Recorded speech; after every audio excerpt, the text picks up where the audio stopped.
Friends, welcome to kitchen with me. Kitchen with Mir আজকের recipe হলো চিংড়ি মাছের মাথা আর কাঁঠালের দানা দিয়ে মুচমুচে বড়া। মুচমুচে বড়া করার জন্য দেখো, চিংড়ি মাছের দাম এমনিতেই অনেক, খুবই গায়ে লাগে। যখন আমরা মাথাটাকে সরিয়ে শুধু গাটা রাখি, কোনটুকুনি হয়ে যায়, ফেলতে খুবই গায়ে লাগে। তাই আমি ভাবলাম আজকে নিজের মতন করে কিছু একটা করি।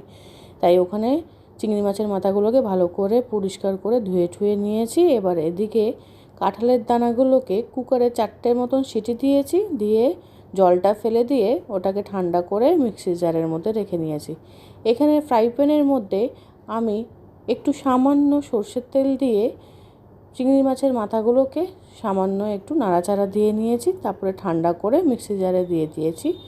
এবার এর মধ্যে আমি আদা বাটা আর রসুন বাটা দিয়েছি। আমার কাছে বাটা ছিল তাই বাটা দিয়েছি, আপনি চাইলে গোটাও দিতে পারেন।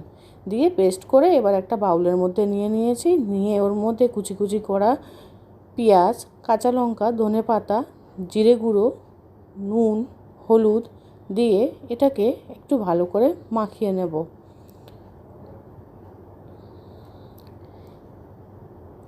এভাবে করে দেখবেন, খেতে অসাধারণ লেগেছে খেতে। আমি সত্যি বলছি আপনাদের, একবার করে খেয়ে দেখবেন। এবার এর মধ্যে আমি একটু বেসন দিয়ে ভালো করে মাখিয়ে নিয়েছি। এবার ফ্রাই প্যানের মধ্যে সামান্য একটু তেল লাগিয়েছি আর ওগুলোকে দিয়ে ভেজে নিয়েছি উল্টে পাল্টে সুন্দর করে। এভাবে ভেজে দেখবেন, দেখুন তেলও খুব কম লেগেছে আর খেতে অসাধারণ হয়েছে। ভালো লাগলে আমায় নিশ্চয়ই জানাবেন।